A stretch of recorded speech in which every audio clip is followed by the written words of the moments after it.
اسلام کے دوسرے خلیفہ حضرت سیدنا عمر بن خطاب رضی اللہ تعالیٰ عنہ، آپ فرماتے ہیں ان الدعاء موقوف بین السماء والارض لا يصعد منه شيء حتى تصلی علی نبیک۔ حضور حضرت عمر بن خطاب رضی اللہ تعالیٰ عنہ فرماتے ہیں بے شک دعا زمین اور آسمان کے درمیان ٹھہری رہتی ہے اور اس سے کوئی چیز اوپر کی طرف نہیں جاتی۔ حضرت عمر فرماتے ہیں جب تک تم اپنے نبی اکرم صلی اللہ تعالی علیہ وآلہ وسلم پر درود پاک نہ پڑھ لو، یعنی آپ کی دعا بھی تبھی قبول ہوگی جب حضور پر پہلے درود پڑھیں گے۔ اللہ اکبر، شاعر بھی تبھی کہتا ہے دعا کے ساتھ نہ ہوگے اگر درود شریف نہ ہوگے حشر تلک بھی برآور حاجت۔ قبولیت ہے دعا کو درود کے باعث، دعا بھی تبھی قبول ہوگی جب درود پڑھیں گے۔ تو شاعر کہتا ہے قبولیت ہے دعا کو درود کے باعث، یہ ہے درود کے ثابت کرامت و برکات۔ اور ایک شاعر کہتا ہے ہر درد کی دوا ہے صلی علی محمد، تعویذ ہر بلا ہے صلی علی محمد۔ تو پیارے اسلام بھائیوں، ہمیں بھی چاہیے کہ ہم بھی حضور نبی کریم صلی اللہ تعالی علیہ وآلہ وسلم پر کثرت سے درود پاک پڑھتے رہیں، تو انشاءاللہ عزوجل دنیا اور آخرت میں انشاءاللہ اپنا بیڑا پار ہوگا۔ روزوں کی راتوں میں اپنی عورتوں کے پاس جانا تمہارے لیے حلال ہوا، وہ تمہارے لیے لباس اور تم ان کے لیے لباس۔ تو پہلے شریعت میں حکم یہ تھا کہ روزوں کی جو راتیں ہیں اس میں بندہ اپنی بیوی کے ساتھ ہم بستری نہیں کر سکتا، اس کے قریب نہیں جا سکتا۔ تو بعض صحابہ کرام علیہ رضوان نے روزوں کی راتوں میں اپنی ازواج کے ساتھ ہم بستری کر لی۔ اب حضور نبی کریم صلی اللہ تعالیٰ علیہ وسلم کی بارگاہ میں حاضر ہو گئے اور عرض کی یا رسول اللہ صلی اللہ تعالیٰ علیہ وسلم، ہم نے اپنی بیویوں کے ساتھ ہم بستری کر لی، حالانکہ رب عز و جل نے منع فرمایا۔ تو اللہ اکبر فرماتے کہ اسی وقت حضرت جبرائیل علیہ السلام یہ آیت لے کر نازل ہو گئے اور حضرت جبرائیل علیہ السلام نے عرض کی یا رسول اللہ صلی اللہ تعالیٰ علیہ وسلم، اللہ عز و جل کا پیغام آیا ہے کہ روزوں کی راتوں میں اپنی عورتوں کے پاس جانا تمہارے لیے حلال ہوا، وہ تمہارا لباس اور تم ان کے لباس ہو۔ تو لہذا اس سے پتہ چلا کہ اگر بڑوں سے کوئی خطا واقع ہو جائے تو یہ چھوٹوں کے لیے عطا ہوتی ہے۔ لہذا حضرت آدم علیہ السلام سے جو بالخصوص وہ گندم والی خطا ہوئی تھی، یہ چھوٹوں پر عطا ہی ہوئی تھی کہ پھر ہی جا کے یہ عالم بنا، پھر جا کے یہ دنیا بنی، پھر جا کے ہم آئے۔ تو لہذا یہ چھوٹوں پر عنایت ہی ہوتی ہے۔ تو لہذا معاذ اللہ یہ کوئی ایسی خطا نہیں ہے کہ جس پر گناہ ملتا ہے، نہ بلکہ فرمایا کہ یہ ایسی خطا، یہ لغزش ہو جاتی ہے، بھول ہو جاتی ہے، غلطی ہو جاتی ہے، یہ وہ غلطی ہے کہ لہذا اگر بڑوں سے یہ ایسی خطا ہو بھی جائے تو یہ چھوٹوں کے لیے عطا ہوتی ہے۔ تو لہذا اس سے پتہ چلا کہ صحابہ کرام علیہ رضوان یہ بھی اللہ عز و جل کے پیارے ہیں۔ تو بالخصوص یکم محرم الحرام حضرت عمر بن خطاب رضی اللہ تعالیٰ عنہ آپ کا یوم شہادت ہے۔ ہم نے پچھلے جمعۃ المبارک میں حضرت عثمان غنی رضی اللہ تعالیٰ عنہ کے حوالے سے سنا تھا اور آپ کا یوم عرس بھی تھا، یوم شہادت بھی تھا حضرت عثمان غنی رضی اللہ تعالیٰ عنہ کا۔ تو حضرت عمر بن خطاب رضی اللہ تعالیٰ عنہ آپ کا یوم جو شہادت ہے وہ یکم محرم الحرام ہے۔ تو آج انشاءاللہ عزوجل ہم حضرت عمر بن خطاب رضی اللہ تعالیٰ عنہ کا انشاءاللہ عزوجل ذکر سنیں گے۔ آئیے حضرت عمر بن خطاب رضی اللہ تعالیٰ عنہ کا تعارف سنتے ہیں کہ حضرت عمر بن خطاب رضی اللہ تعالیٰ عنہ کیسی قدآور اور کیسی زبردست شخصیت تھی کہ آپ نے دین کے لیے کیسی کیسی قربانیاں دی۔ تو حضرت عمر بن خطاب آپ کا نام جو ہے وہ عمر ہے اور عمر کا جو معنی ہے اس کا معنی ہے کہ آباد کرنے والا۔ اور حضرت عمر رضی اللہ تعالیٰ عنہ جب اسلام لے آئے تو آپ نے پھر ایسا شہر کو آباد کیا کہ پھر اس کی مثال نہیں ملتی۔ آپ ایسی زبردست شخصیت اور اللہ عز و جل کی بارگاہ میں اتنے مقبول کہ آپ کے جو رائے تھی آپ کے موافق 20 آیتیں ایسی ہیں جو حضرت عمر بن خطاب رضی اللہ تعالیٰ عنہ کی رائے کے موافق اتری. یعنی حضرت عمر رضی اللہ تعالیٰ نے اس رائے کے مطابق کہا کہ ایسا ہونا چاہیے. تو اللہ عز و جل نے حضرت جبرائیل علیہ السلام کو قرآن لے کر بھیج دیا کہ جس طرح عمر نے کہا مطلب اس طرح ہی ہونا چاہیے. اور اسی کی مثال اس طرح بھی دی کہ حضرت عمر رضی اللہ تعالیٰ عنہ نے آپ نے اپنی زندگی بڑی کمال گزاری. 26 ذی الحجہ کو حضرت عمر بن خطاب رضی اللہ تعالیٰ عنہ کو بدھ کے دن آپ فجر کی نماز پڑھا رہے تھے. فجر کی نماز پڑھاتے ہوئے ایک منافق نے آپ کو پیچھے سے حملہ کیا جس کی وجہ سے آپ زخمی ہو گئے. 26 ذی الحجہ کو آپ زخمی ہوئے اور آپ کی جو یوم شہادت ہوئی وہ یکم محرم الحرام کو ہوئی. مطلب 4 سے 5 دن تقریباً آپ زخمی رہے, زخمی ہونے کی حالت میں ہی رہے. تو آتا ہے کہ حضرت عمر بن خطاب رضی اللہ تعالیٰ عنہ آپ کے بارے میں حضور علیہ السلام نے ارشاد فرمایا. حضور فرماتے ہیں اللہ نے جناب عمر کی زبان اور دل پر حق جاری فرمایا ہے کہ حضرت عمر رضی اللہ تعالیٰ عنہ جو بولتے ہیں وہ اللہ عز و جل کے حکم سے ہی بولتے ہیں. تو آتا ہے کہ جو حضرت عمر رضی اللہ تعالیٰ عنہ کے خیالات آتے ہیں دل میں, جو آپ بات کہتے ہیں وہ نفسانی بات نہیں ہوتی یا شیطانی بات نہیں ہوتی بلکہ وہ رحمانی بات ہوتی ہے. جو اللہ کا فرمان ہوتا ہے آپ اسی کے مطابق مطلب بات کرتے ہیں. جو شریعت اور اسلام کے مطابق ہے اس کے مطابق ہی آپ بات کرتے ہیں. کہ ہر شخص طالب اسلام رہا کہ وہ یہی کہ چلے یار میں مسلمان ہو جاؤں. ہر ایک یہی طلب رکھتا ہے کہ میں مسلمان ہو جاؤں. اور ایک مسلمان بھی ایک طلب رکھتا ہے کہ یار یہ بھی بندہ مسلمان ہو جائے, یار یہ بھی مسلمان ہو جائے, یہ کافر ہے یہ بھی مسلمان ہو جائے. تو آتا ہے کہ ہر شخص طالب اسلام تھا. تو گویا ہم یہ کہہ سکتے ہیں حضرت ابو بکر صدیق رضی اللہ تعالیٰ عنہ یہ بھی طالب اسلام تھے. اور ہم یہ بھی کہہ سکتے ہیں حضرت عثمان غنی رضی اللہ تعالیٰ عنہ یہ بھی طالب اسلام. مولا علی رضی اللہ تعالیٰ عنہ یہ بھی اسلام کے طالب, یعنی یہ بھی انہوں نے بھی طلب کیا کہ مجھے اسلام مل جائے میں مسلمان ہو جاؤں. اور اسی طرح ہم غور کرتے جائیں حضرت عبداللہ بن عباس یہ بھی طالب اسلام. اور اسی طرح امام علی مقام امام حسین رضی اللہ تعالیٰ عنہ یہ بھی طالب اسلام. حضرت امام حسن رضی اللہ تعالیٰ عنہ یہ بھی طالب اسلام.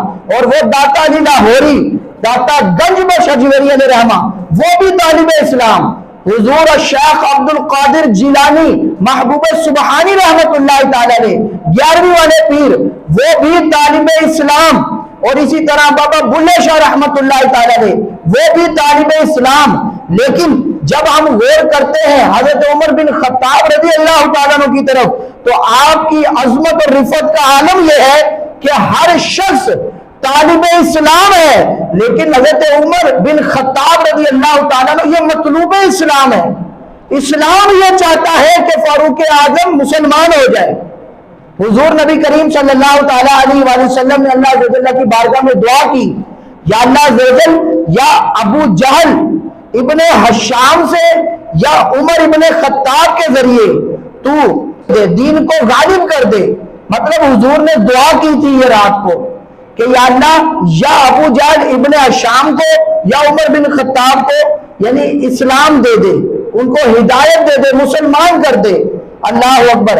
تو حضرت عمر بن خطاب رضی اللہ تعالیٰ عنہ کے جو حق میں تھا وہ اسلام تھا. ابو جہل نے کہا اعلان کیا کہ جو معاذ اللہ حضور نبی کریم صلی اللہ تعالیٰ علیہ وآلہ وسلم کو شہید کرے گا, معاذ اللہ قتل کرے گا, اس نے کہا ابو جہل نے کہ میں اس کو 100 اونٹنیاں اور 100 چاندی کے سکے دوں گا. ابو جہل نے کہا. حضرت عمر بن خطاب رضی اللہ تعالیٰ عنہ نے کہا کہ تو واقعی سچ کہہ رہا ہے, ابھی آپ اسلام نہیں لائے تھے. تو آپ نے کہا کیا تو واقعی سچ کہہ رہے, دے گا؟ اس نے کہا ہاں ادھار بھی نہیں کروں گا, نقد دوں گا. حضرت عمر بن خطاب رضی اللہ تعالیٰ عنہ آپ نے تلوار تھامی اور معاذ اللہ اس ارادے سے آپ نکل پڑے کہ میں نبی پاک صلی اللہ تعالیٰ علیہ وسلم کو معاذ اللہ شہید کروں گا. اس ارادے سے نکلے تو راستے میں ایک شخص ملا, اس نے کہا کہ تم لگتا ہے تم حضور کو معاذ اللہ شہید کرنے جا رہے ہو. تو جب حضرت عمر بن خطاب رضی اللہ تعالیٰ عنہ نے یہ سنا نا تو کہا مجھے لگتا ہے کہ تو بھی لگتا ہے مسلمان ہو گیا ہے. حضرت عمر بن خطاب نے اس کو آگے سے جواب دیا اس شخص کو, مجھے لگتا ہے کہ تو بھی مسلمان ہو گیا ہے تبھی تو مجھے روک رہا ہے. تو اس شخص نے کہا کہ اس سے بھی بڑی عجیب کی بات میں تجھے بتاؤں. تو عمر بن خطاب رضی اللہ تعالیٰ نے کہا ہاں ہاں کیوں نہیں, بتا مجھے اس سے بڑی عجیب کیا بات ہے. کہا کہ تیری بہن اور تیرا بہنوئی بھی مسلمان ہو گئے. عمر بن خطاب رضی اللہ تعالیٰ نے غیرت کی وجہ سے غصے میں آ گئے اور اب حضور کی بارگاہ میں جانے کے بجائے اب ان کی طرف رخ کر لیا کہ پہلے ادھر جاتا ہوں ان کا میں کام تمام کرتا. اب غصے کی حالت میں حضرت عمر بن خطاب رضی اللہ تعالیٰ نے ان کے گھر کی طرف بڑھے. تو جیسے ہی ان کے گھر کی طرف بڑھے تو گھر کے پاس پہنچے تو دیکھا کہ حضرت سعید ابن زید جو کہ ان کو دونوں کو قرآن پڑھا رہے ہیں. اب جیسے ہی آواز سنی, جیسے ہی ان کو پتا چلا تو حضرت سعید ابن زید وہ چھپ گئے. اب حضرت عمر بن خطاب رضی اللہ تعالیٰ نے کہا کہ تم یہ کیا کر رہے ہو؟ ان کے ہم مسلمان ہو چکے ہیں, اسلام لے آئے, ہم قرآن پڑھ رہے ہیں.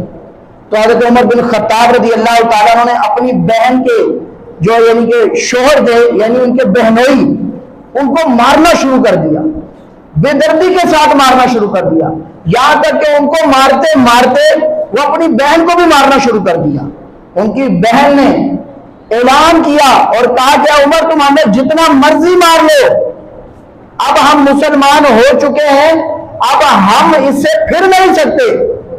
حضرت عمر بن خطاب رضی اللہ تعالیٰ نے حیران ہوئے کہ یہ اتنی نڈر ہو کر, اتنی جری ہو کر یہ بات کہہ رہی ہے کہ تم مجھے مار بھی دو, میں تب بھی دین اسلام اب نہیں چھوڑوں گی. وہ کہتے ہیں عمر بن خطاب رضی اللہ تعالیٰ نے کہا کہ اچھا مجھے بھی سناؤ قرآن. تو ان کی بہن نے کہا عمر اس طرح نہیں, پہلے تم غسل کرو, پہلے تم پاک ہو, پھر تمہیں انشاءاللہ ہم قرآن سنائیں گے. تو حضرت عمر بن خطاب رضی اللہ تعالیٰ نے آپ نے غسل کیا. اب غسل کر کے جیسے ہی آئے تو پھر آپ کی بہن نے سورۃ طٰہٰ پارہ 16 کی یہ آیت تلاوت کی, اللہ لا الہ الا ہو لہ الاسماء الحسنی, کہ اللہ کے سوا اور کوئی عبادت کے لائق نہیں اور اسی کے اچھے نام ہیں. کہتے جب یہ حضرت عمر بن خطاب رضی اللہ تعالیٰ نے یہ آیت سنی تو آپ نے زور سے نعرہ لگایا اور بولے کہ واقعی اللہ کے سوا کوئی عبادت کے لائق نہیں ہے, یہی ذات ہے جو عبادت کے لائق ہے. اللہ اکبر. پھر اتفاقاً ایک صحابی رسول وہ حاضر ہوئے حضرت خباب ابن ارت رضی اللہ تعالیٰ نے. پھر جیسے ہی انہوں نے بھی دیکھا نا کہ حضرت عمر بن خطاب نے کلمہ پڑھ لیا ہے اور وہ واقعی حق پر آ گئے, تو حضرت خباب ابن ارت رضی اللہ تعالیٰ نے فرمایا ہے عمر یہ تیرا کوئی کمال نہیں, رات کو محبوب مصطفیٰ صلی اللہ تعالیٰ علیہ وآلہ وسلم نے تیرے لیے دعا کی تھی, یہ اس دعا کا ثمرہ ہے کہ تو کلمہ پڑھ کر مسلمان ہو گیا ہے.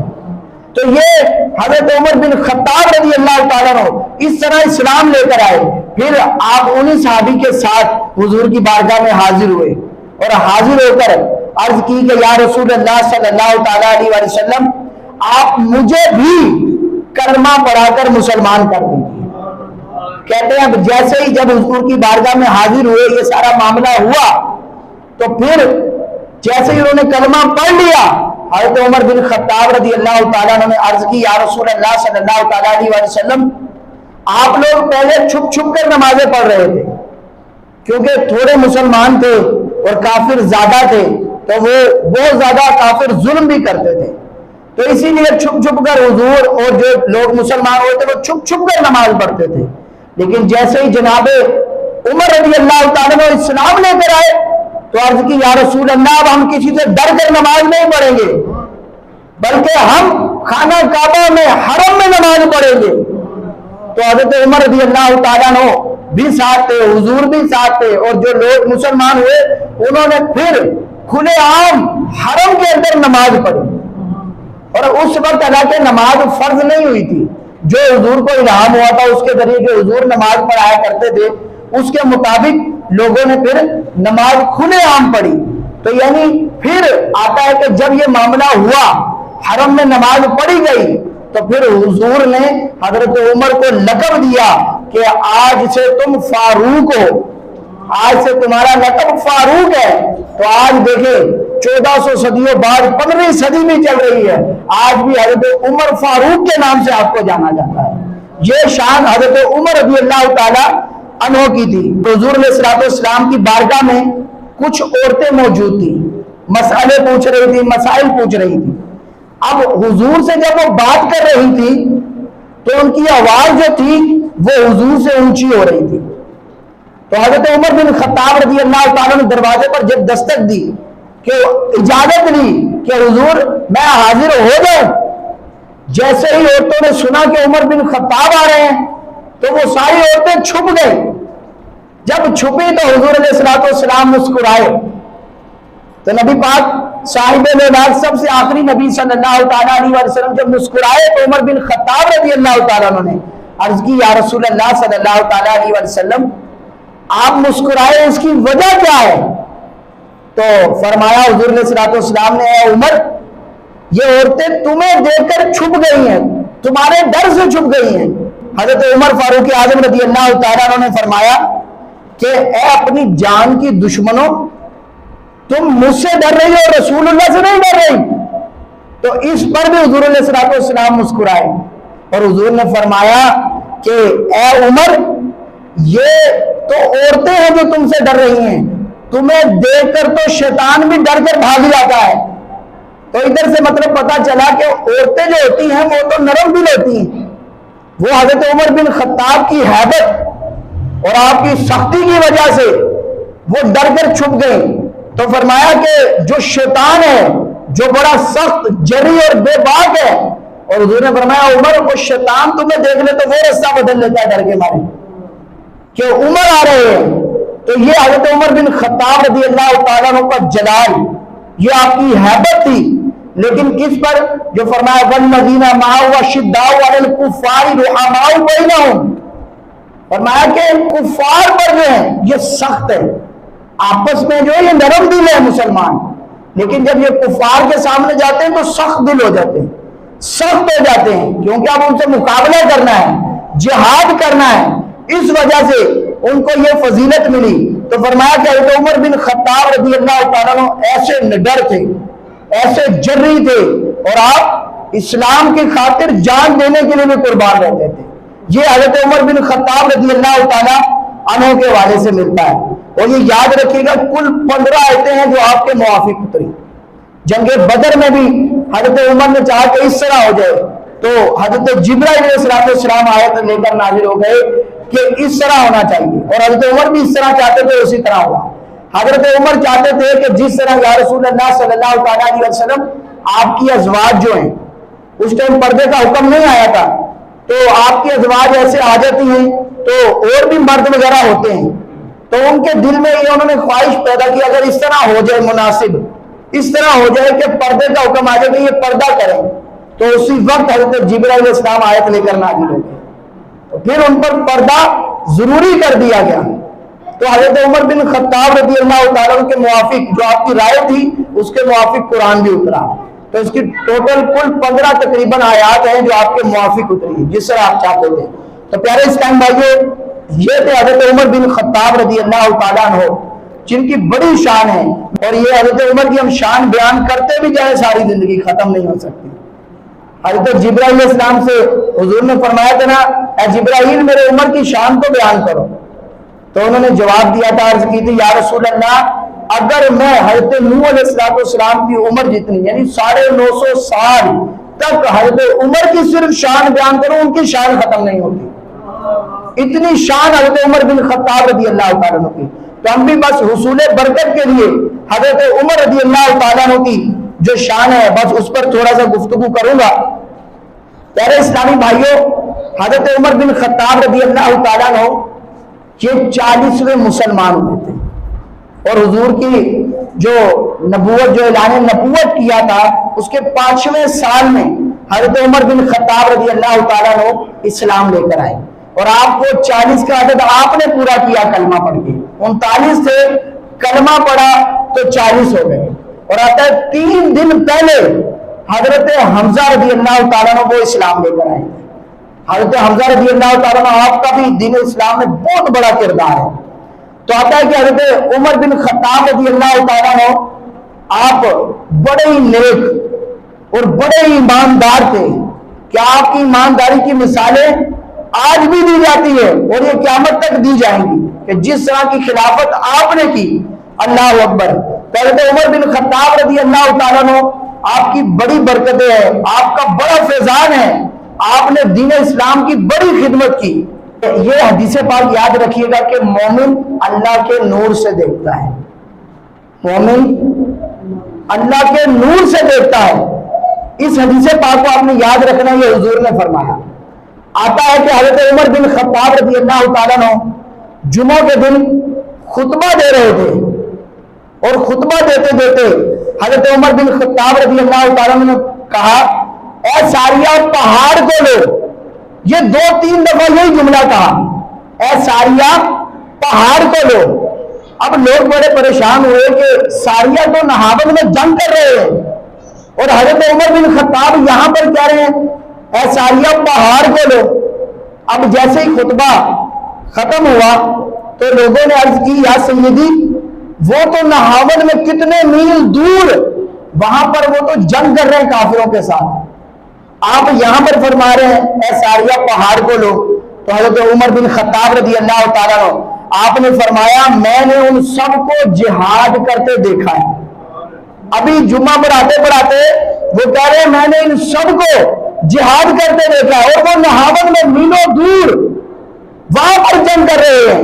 تو وہ کہہ رہے ہیں میں نے ان کو جہاد کرتے دیکھا ہے.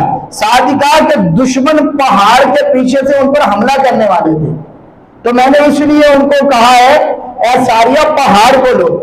وہ کہتے ہیں کہ جب وہ جو قافلہ گیا تھا جنگ کے لیے, جب وہ واپس آیا, وہ جنگ جیت گیا واپس آیا, تو کہتے ہیں کہ حضرت ساریہ جب کچھ عرصے کے بعد آئے تو انہوں نے کہا کہ ہم تو یہ شکست کھانے والے تھے, یہ جنگ میں ہمیں شکست ہو جاتی, لیکن عمر بن خطاب کی آواز آئی کہ ساریہ پہاڑ کو لو, تو ہم نے پہاڑ کو لیا تو ہم کافروں پر غالب آ گئے. تبھی میں شاعر کہتا ہے یہ شان ہے خدمت گاروں کی, یہ شان ہے خدمت گاروں کی, سرکار کا عالم کیا ہوگا. یہ تو حضرت عمر بن خطاب کی شان ہے کہ یہاں پر آپ مدینہ منورہ میں مسجد نبوی شریف میں جمعہ پڑھا رہے ہیں, حضرت ساریہ لڑ رہے تھے, وہ سارے معاملات دیکھ رہے تھے. تبھی حضور نے فرمایا کہ مومن اللہ کے نور سے دیکھتا ہے. تو یہ شان حضرت عمر بن خطاب رضی اللہ تعالیٰ عنہ کی تھی. اسی طرح ملتا ہے کہ حضرت عمر بن خطاب رضی اللہ تعالیٰ عنہ کا دور خلافت تھا, تو آپ کے دور میں جب مصر فتح ہو گیا, جب حضرت عمر بن عاص رضی اللہ تعالیٰ عنہ جب وہاں پہنچے تو انہوں نے دیکھا کہ وہاں پر ایک جگہ تھی, وہاں پر لوگوں کی ایک رسم تھی کہ دریائے نیل میں ہر سال وہ ایک کنواری لڑکی دیا کرتے تھے, مطلب اس کے اندر ڈال دیا کرتے تھے کہ تاکہ وہ, کیونکہ وہ نقصان پہنچاتا تھا, پانی نہیں آتا تھا, پانی چلا جاتا تھا. تو آتا ہے کہ اسی طرح وہ کرتے کہ وہ لڑکی بھیڑ چڑھا دیتے تھے, جس طرح بلی کے بکرے پہ نہیں چڑھا دیتے, اس طرح وہ کنواری لڑکی دے دیتے تھے, دریائے نیل میں ڈال دیا کرتے تھے. تو آتا ہے کہ یہ رواج جب انہوں نے دیکھا تو حضرت عمر بن عاص رضی اللہ تعالیٰ نے منع فرما دیا کہ آئندہ کے بعد کوئی بھی اس طرح کنواری لڑکی, کوئی بھی اس طرح کی حرکت نہیں کرے گا, کیونکہ ہماری شریعت اس چیز کی اجازت نہیں دیتی. تو کہتے ہیں کہ جیسے وہ کیا تو دریائے نیل وہ خشک ہو گیا, پانی آنا بند ہو گیا. حضرت عمر بن عباس رضی اللہ تعالیٰ عنہ انہوں نے خط لکھا حضرت عمر کی بارگاہ میں کہ اس طرح معاملہ ہے, یہ ہوا.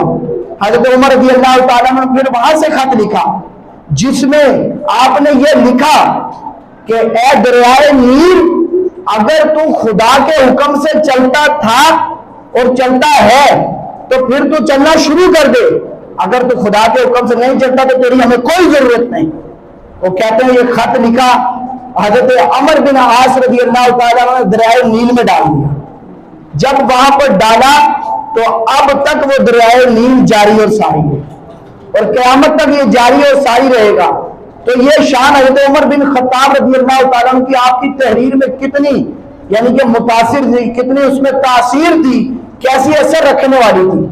تو آتا ہے اسی طرح حضرت عمر بن خطاب رضی اللہ تعالیٰ عنہ کی آپ کی ایک بہت بڑی کرامت ایک یہ بھی کہ ابو مسلم خولان، ان کے بارے میں آتا ہے کہ ان کو اسود ابن قیس نے کہا کہ تو مجھے نبی مان ورنہ میں تجھے آگ میں ڈال دوں گا۔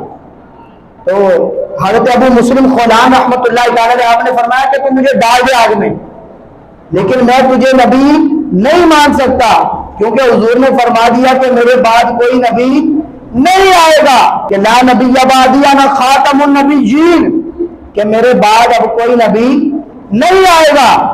تو جب اس نے یہ سنا تو اسود ابن قیس اس نے کہا کہ اس کو ڈال دو آگ کے اندر۔ کہتے ہیں جب ابو مسلم خولان کو آگ میں ڈالا تو وہ آگ ان پر ٹھنڈی ہو گئی، آگ ٹھنڈی ہو گئی، آگ نے کچھ نہیں کہا۔ تو اسود ابن قیس نے جب دیکھا تو اس نے کہا کہ ان کو ہمارے شہر سے باہر نکال دو، ان کو اب ادھر نہیں رہنے دینا۔ ابو مسلم خولان اب وہ حضرت عمر رضی اللہ تعالیٰ کی بارگاہ میں حاضر ہو گئے، ان کو کوئی بات نہیں بتائی، لیکن حضرت عمر بن خطاب رضی اللہ تعالیٰ عنہ آپ نے فرمایا کہ تو نے سنت خلیل زندہ کی ہے۔ حضرت ابراہیم علیہ السلام کو بھی آگ میں ڈالا تو وہ گل و گلزار بن گئی، کہا کہ تو نے حضرت ابراہیم علیہ السلام کی سنت کو زندہ کر دیا۔ حضرت ابو مسلم خولان نے حالانکہ حضرت عمر بن خطاب کو خبر نہیں دی تھی، اور آپ نے خود ہی ان کو بتا دیا کہ تجھے آگ میں ڈالا گیا تھا۔ تو کیونکہ حضور کا یہی فرمان کہ مومن اللہ کے نور سے دیکھتا ہے۔ تو اسی طرح حضرت عمر بن خطاب رضی اللہ عنہ کی بڑی کرامات ہیں۔ آپ نے خلافت کی، آپ نے سیاست کی تو ایسی کی دین کو بھی لے کر چلے اور دنیا کو بھی لے کر چلے، ہر حوالے سے آپ نے حقوق اللہ کا بھی خیال رکھا، حقوق العباد کا بھی خیال رکھا۔ آتا ہے حضرت عمر بن خطاب رضی اللہ تعالیٰ عنہ مدینے کی گلیوں میں گشت کر رہے تھے، چل رہے تھے، تو کہتے ہیں ایک گھر کے پاس سے ان کا گزر ہوا تو ایک عورت اپنی بیٹی کو کہہ رہی تھی کہ بیٹا دودھ میں پانی ملا دے۔ حضرت عمر بن خطاب رضی اللہ تعالیٰ نے یہ سنا تو آگے سے وہ بیٹی بولی کہ امی جان عمر بن خطاب نے منع کیا ہے کہ دودھ میں پانی نہیں ڈالنا۔ تو آگے سے اس ماں نے کہا کہ بیٹا ابھی کون سا عمر دیکھ رہے ہیں؟ آگے سے اس بیٹی نے کمال کا جواب دیا، اس نے کہا اے امی جان بے شک عمر بن خطاب نہیں دیکھ رہے، لیکن عمر بن خطاب کا رب تو دیکھ رہا ہے، عمر بن خطاب کا رب تو دیکھ رہا ہے۔ عمر بن خطاب نے جب یہ بات سنی تو جیسے ہی صبح ہوئی آپ نے اپنے بیٹے حضرت عاصم کو بھیجا اور کہا کہ جاؤ ادھر جا کر اپنے نکاح کا پیغام بھیجو۔ تو پھر حضرت عمر بن خطاب رضی اللہ تعالیٰ عنہ کے بیٹے کا اسی عورت کے ساتھ نکاح ہوا، اور آپ نے اپنے بیٹے کو یہ فرمایا تھا کہ اللہ عز و جل تجھے اس کے پیٹ سے ایک نیک اولاد دے گا، ایک اچھی اولاد دے گا۔ حضرت عاصم نے ان کے ساتھ نکاح کر لیا۔ جب نکاح کیا تو ایک بیٹی ہوئی، جب وہ بیٹی بڑی ہوئی تو اس بیٹی کا نکاح عبد العزیز ابن مروان سے نکاح ہوا۔ جب ان سے نکاح ہوا، جب ان دونوں کی شادی ہوئی، جب ان سے ایک بیٹا پیدا ہوا تو وہ وقت کے عظیم خلیفہ حضرت سیدنا عمر بن عبد العزیز رضی اللہ تعالیٰ عنہ پیدا ہوئے۔ اتنی بڑی شخصیت پیدا ہوئی۔ تو پیارے اسلامی بھائیوں، اس سے ہمیں پتا چلا کہ جب مائیں نیک ہوں گی تو بیٹا بھی پھر داتا علی لاہوری جیسا ہوگا، جب مائیں نیک ہوں گی تو پھر بیٹا بھی امام احمد رضا خان جیسا ہوگا، جب مائیں اچھی ہوں گی تو پھر بیٹا بھی بالخصوص مولانا الیاس قادری جیسا ہوگا، پھر جا کر نیک اولاد بنتی ہیں۔ جب ماں باپ ہی بالخصوص گناہوں میں مبتلا ہو، اس میں اپنی زندگی گزار رہے ہو، تو پھر کیسے امید رکھیں گے کہ بیٹا بھی نیک ہوگا، اولاد بھی نیک ہوگی۔ تو پیارے اسلامی بھائیوں، ہمیں بھی چاہیے کہ ہم بھی اس چیز کا خیال رکھیں، ہمیں بھی چاہیے کہ ہم نیک کام کریں، اچھے کام کریں تاکہ ہماری اولاد بھی اچھی ہو۔ تو نیت کرتے ہیں انشاءاللہ عز و جل ہم بھی اچھے کام کریں گے انشاءاللہ عز و جل۔ اور پیارے اسلام بھائیو، آخری حضرت عمر بن خطاب رضی اللہ تعالیٰ عنہ کی میں کرامت سناتا ہوں، اس کے بعد حضرت عمر بن خطاب رضی اللہ تعالیٰ عنہ سے محبت کے حوالے سے بھی گفتگو کروں گا۔ آتا ہے کہ حضرت عمر بن خطاب رضی اللہ تعالیٰ عنہ کو دور خلافت ایک عورت گزر رہی تھی، اس کے پاس تیل تھا، اب وہ تیل زمین پر گر گیا، زمین نے وہ سارا تیل چوس لیا، جذب کر لیا۔ اب وہ عورت رو رہی، عمر بن خطاب رضی اللہ تعالیٰ نے پوچھا اے اماں جان کیوں رو رہی ہو؟ تو اس نے عرض کی کہ یا سیدی میں تیل لے کر جا رہی تھی، میرا تیل زمین پر گرا ہے اور زمین نے سارا تیل جذب کر لیا ہے۔ عمر بن خطاب رضی اللہ تعالیٰ نے جب یہ سنا تو آپ کے ہاتھ میں ایک کوڑا تھا، آپ نے زمین پر کوڑا مارا اور کہا کہ اے زمین کیا میں نے تجھ پر انصاف نہیں کیا، عدل نہیں کیا؟ کہتے ہیں یہ کہنے کی دیر تھی کہ اس زمین نے وہ سارا تیل واپس کر دیا۔ اس عورت نے اپنے جو تیل کی شیشی تھی وہ بھری اور خوشی خوشی چلی گئی۔ تو پیارے اسلامی بھائیوں کہ جب حکمران اچھے ہوں گے تو ہر چیز ان کے تابع ہو جائے گی، ہر چیز ان کی اطاعت کرے گی۔ جب حکمران ہی ایسے ہوں تو پھر رعایا کا بھی یہی حال ہوگا۔ تو پیارے اسلامی بھائیوں ہمیں چاہیے کہ ہم اپنے اسلاف کی سیرت پر عمل کریں تو انشاءاللہ عز و جل دنیا اور آخرت میں اس کی برکتیں حاصل ہوں گی۔ اور حضور علیہ السلام نے ارشاد فرمایا کہ جو عمر سے محبت رکھتا ہے وہ گویا مجھ سے محبت رکھتا ہے، اور جو عمر سے بغض رکھتا ہے حضور نے فرمایا گویا وہ مجھ سے بغض رکھتا ہے۔ تو آج ہم غور کر لیں کیا ہم حضرت عمر سے محبت کرتے ہیں یا بغض رکھتے ہیں؟ ہم تو الحمدللہ ہر صحابی سے محبت کرتے ہیں، تبھی تو اعلیٰ حضرت کہتے ہیں اہل سنت کا ہے بیڑا پار، اصحاب حضور نجم ہے اور ناؤ ہے اطرت رسول اللہ۔ یعنی ہمارے جو اہل بیت ہیں وہ کشتی کی مانند ہیں اور جو اصحاب ہیں وہ ستاروں کی مانند ہیں۔ تو مطلب جب کشتی میں بندہ سوار ہوتا ہے تو پہلے دور میں بھی اس طرح ہی ہوتا تھا کہ ستاروں کے ذریعے راستہ دیکھ کر جایا کرتے تھے۔ تو الحمدللہ ہمارے ہاتھ میں دونوں کا دامن ہے، ہم صحابہ سے بھی محبت کرتے ہیں اور اہل بیت سے بھی محبت کرتے ہیں۔ جو ان سے محبت کرتے ہیں دنیا اور آخرت میں انشاءاللہ ان کا بیڑا پار ہے، اور جو بغض رکھتے ہیں ان کا انجام سنیے اور سچی توبہ کر لیجئے۔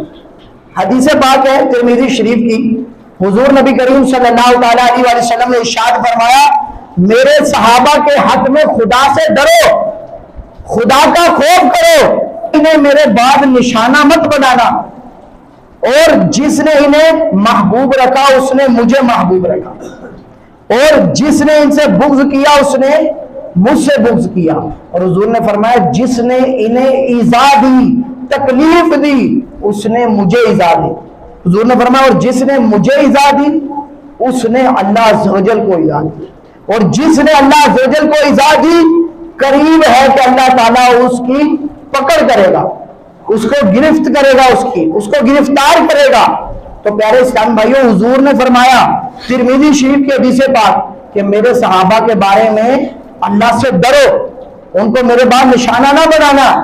اب چاہے وہ حضرت امیر معاویہ رضی اللہ تعالیٰ عنہ ہے، چاہے وہ حضرت ابو سفیان رضی اللہ تعالیٰ عنہ ہے، ہر صحابی سے سچی محبت کرنی ہے، کسی کو بعد میں معاذ اللہ نشانہ نہیں بنانا، کسی کو بھی برا بھلا نہیں کہنا، جو کہتے ہیں وہ اپنا ٹھکانہ پھر دیکھ لیں۔ علامہ خفاجی رحمت اللہ تعالیٰ علیہ فرماتے ہیں کہ جو کسی صحابی کو برا بھلا کہے، اور بالخصوص انہوں نے کہا کہ جو امیر معاویہ رضی اللہ تعالیٰ عنہ کو برا بھلا کہے وہ جہنم کے کتوں میں سے ایک کتا ہے۔ تو لہذا ہم تو ہر صحابی سے محبت کرتے ہیں، تبھی تو میرے پیر صاحب نے بھی یہ نعرہ دیا کہ ہر صحابی نبی سارے بھر گئے، اتنے زیادہ لوگ بیٹھے، آواز ذرا گونجنی چاہیے، ہر صحابی نبی، حضرت صدیق بھی، اور عمر فاروق بھی, عثمان غنی,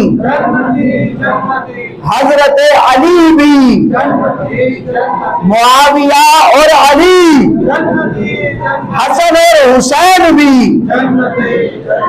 اب میں آپ کو, یہ تو تھا محبت کا اظہار, اب یہ بات سنانے جا رہا ہوں کہ جو صحابہ کرام سے بغض رکھتا ہے اس کا انجام کیا ہوتا ہے. یہ نہیں کہ صرف بغض رکھا اب آخرت میں ہی اس کو ملے گا, نہ, دنیا میں بھی وہ عبرت کا نشانہ ہے اور آخرت میں بھی وہ عبرت کا نشان بنے گا. عیون الحکایات, یہ 6ویں صدی کے بزرگ ہیں علامہ ابن جوزی رحمۃ اللہ تعالی. آپ نے یہ کتاب لکھی عیون الحکایات, اس کی جلد 1 صفحہ 246 پر لکھا کہ حضرت سیدنا خلد بن تمیم رحمۃ اللہ تعالی, آپ فرماتے ہیں کہ حضرت سیدنا ابو الحسین بشیر رحمۃ اللہ تعالی, آپ بڑے امیر تھے کیونکہ آپ تاجر تھے, تجارت کرتے تھے. آج بھی دیکھیں جو تاجر ہوتا ہے وہ ماشاءاللہ بڑا امیر ہوتا ہے, اللہ تعالیٰ نے اس کو نوازا ہوا ہوتا ہے. تو ابو الحسین رحمۃ اللہ تعالی کے حوالے سے آتا ہے آپ بھی بڑے امیر تھے, تاجر تھے, اور تاجر کا یہی کام ہوتا ہے کہ وہ ایک شہر سے دوسرے شہر تجارت کے لیے جاتا ہی جاتا ہے. تو آپ فرماتے ہیں کہ میرا زیادہ تر جو چکر لگتا تھا, زیادہ تر جو میرا مطلب جہاں پر مسکن ہوتا تھا, میں ٹھہرتا تھا, وہ ہوتا تھا ایران, اور ایران کے شہروں میں رکتا تھا.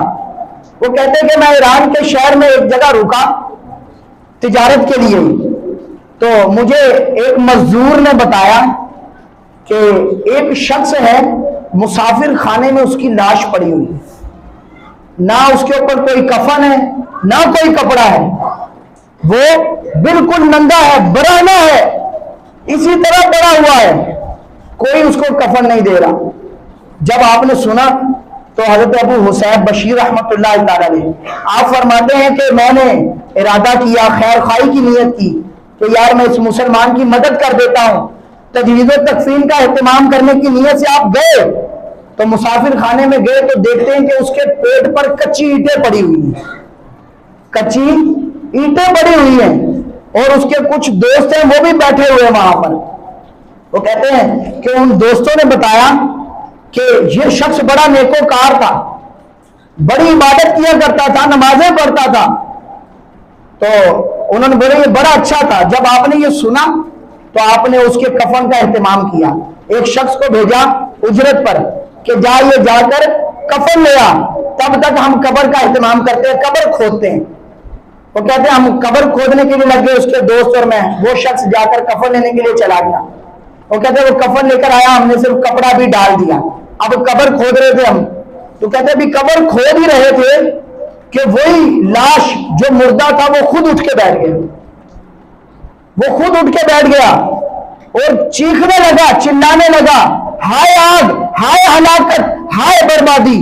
وہ کہتے ہیں کہ جو ساتھ اس کے دوست تھے وہ سارے بھاگ گئے, چھپ گئے. وہ ابو الحسین بشیر رحمۃ اللہ تعالی, آپ فرماتے ہیں کہ میں نے ہمت کی, میں اس کے پاس گیا, میں نے اس کا بازو پکڑا, اس کو جھنجھوڑا, میں نے اس سے کہا بتا کیا معاملہ ہے, یہ تیرے ساتھ معاملہ کیوں پیش آیا. وہ رونے لگا اور اس نے کہا کہ معاذ اللہ میری صحبت ایسے لوگوں کے ساتھ ہو گئی تھی جو حضرت ابو بکر صدیق اور حضرت عمر رضی اللہ تعالیٰ عنہما ان کو گالیاں دیا کرتے تھے.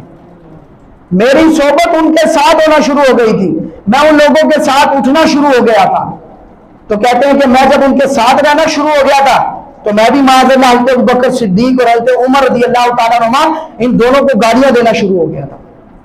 وہ کہتے ہیں کہ میں نے جب سے یہ مطلب گالیوں والا سلسلہ شروع کیا, حالانکہ میں بڑی نمازیں پڑھتا تھا, بڑا نیکوکار تھا, تو اس کے بعد میں مر گیا. تو اس کے بعد کہتے پھر تو زندہ کیسے ہو گیا؟ تو کہا کہ مجھے آگ میں گھسیٹ کر لے جا رہے تھے, اللہ عز و جل نے حکم دیا کہ جا ایک دفعہ پہلے تو زندہ ہو اور اپنے دوستوں کو بتا دے جا کر کہ جو بھی حضرت ابو بکر صدیق حضرت عمر رضی اللہ تعالی عنہما کے حوالے سے ان کو گالیاں دے گا, برا بھلا کہے گا, اس کا انجام یہی ہوگا, اس کا انجام یہی ہوگا. وہ کہتے بس یہ کہنا تھا. تو اس کے بعد وہ دوبارہ مر گیا. اب حضرت ابو الحسین بشیر رحمۃ اللہ تعالی فرماتے ہیں حالانکہ آپ اللہ کے ولی, آپ اللہ کے محبوب بندے, آپ نے کہا کہ جو حضرت ابو بکر صدیق اور حضرت عمر رضی اللہ تعالیٰ عنہ کو گاڑیاں دے، میں اس کو کفن بھی نہیں دوں گا، میں اس کا جنازہ بھی نہیں پڑھوں گا، نہ پڑھاؤں گا۔ وہ آپ نے ادھر ہی چھوڑا کام، اس کو ادھر ہی چھوڑ کر آپ چلے گئے۔ تو پھر حضرت ابو الحسین بشیر رحمۃ اللہ تعالی فرماتے ہیں کہ اس کے جو دوست تھے انہوں نے پتہ چلا بعد میں کہ انہوں نے اس کو کفن دیا، اس کی نماز جنازہ پڑھی اور اس کو دفنا دیا۔ تو پھر کہتے ہیں کہ ابو الحسین بشیر رحمۃ اللہ تعالی علیہ کو وہ پوچھنے لگے حضرت ابو تمیم رحمۃ اللہ تعالی علیہ، اور ان بزرگ نے پوچھا کہ حضور کیا آپ اس وقت ادھر ہی تھے؟ تو کہا کہ ہاں میں نے یہ باتیں خود سنی ہے اس سے، وہ مردہ اٹھ کر خود یہ کہہ رہا تھا۔ تو پیارے اسلامی بھائیوں، ہمیں اس سے کیا پتا چلا کہ جو حضرت ابو بکر صدیق حضرت عمر کسی بھی صحابی کو برا بھلا کہے تو اس کا انجام پھر یہ ہوتا ہے، دنیا میں بھی ذلیل و رسوا ہو گیا اور آخرت میں بھی ذلیل و رسوا ہوگا۔ تو ہمیں بھی چاہیے کہ جو ایسے لوگ ہیں ان سے بچیں۔ اور سنیے منفوذات اعلیٰ حضرت میں حضرت امام احمد رضا خان فاضل بریلوی رحمت اللہ تعالی علیہ، آپ نے کیا خوب لکھا۔ آپ فرماتے ہیں صفحہ 270 نمبر پر فرمایا کہ آپ سے سوال ہوا کہ حضور کہ کسی بد مذہب کی صحبت میں بیٹھنا کیسا، ان کے پاس جانا کیسا؟ تو حضرت امام احمد رضا خان فاضل بریلوی رحمت اللہ تعالی علیہ آپ نے ارشاد فرمایا کہ بد مذہب ہو جانے کا کامل اندیشہ ہے کہ یہ شخص بھی بد مذہب ہو جائے گا، جب بروں کی صحبت میں بیٹھے گا تو پھر یہ بھی برا ہو جائے گا۔ فرمایا حضور فرماتے ہیں ایاکم و ایاہم لا یضلونکم ولا یفتنونکم، حضور فرماتے ہیں انہیں اپنے سے دور کرو اور ان سے دور بھاگو، تمہیں گمراہ نہ کر دیں، کہیں وہ تمہیں کہیں گمراہ نہ کر دیں۔ اور سنیے ابو داؤد شریف کے حدیث پاک حضور علیہ الصلوۃ والسلام نے ارشاد فرمایا، حضور فرماتے ہیں صحیح حدیث ہے کہ جب دجال نکلے گا نا، دجال قیامت کے قریب دجال نکلے گا تو لوگ کہیں گے چلاؤ ہم دیکھ کر آتے ہیں، حالانکہ وہ پکے مسلمان تھے لیکن وہ کہیں گے ہم پکے مسلمان ہیں بھائی، ہمارا ایمان بڑا مضبوط ہے۔ آج بھی لوگ یہ نعرہ لگاتے ہیں، دعویٰ کرتے ہیں اور بھائی ہر ایک کو سننا چاہیے، ہمارا ایمان بڑا مضبوط ہے، کچھ نہیں ہوتا، بد مذہب کو بھی سنتے جائے۔ سنیے حدیث پاک ابو داؤد شریف کی، حضور فرماتے ہیں کہ جب دجال نکلے گا تو کچھ لوگ جو مسلمان ہونے کا دعویٰ کرتے تھے، مسلمان تھے، وہ اس کے پاس جائیں گے، اس کو دیکھیں گے تو حضور نے فرمایا کہ وہ اسی کے جیسے ہو جائیں گے، وہ بھی کافر ہو جائیں گے۔ تو پیارے اسلام بھائیو، ہمیں بھی اس سے پتا چلا کہ ہم نے دیکھنا ہے ہماری اٹھک بیٹھک کیسی ہے۔ کہیں ہم بد مذہبوں کی مجلسوں میں تو نہیں جاتے، کہیں ہم ان کے بیانات تو نہیں سنتے، تو ہمیں اس سے توبہ کر لینی چاہیے۔ اور جب بالخصوص سوشل میڈیا استعمال کرتے ہیں ان سے گزارش کروں گا کہ وہ خصوصی طور پر بچے، بد مذہبوں کے بیانات نہ سنیں، توبہ کر لے۔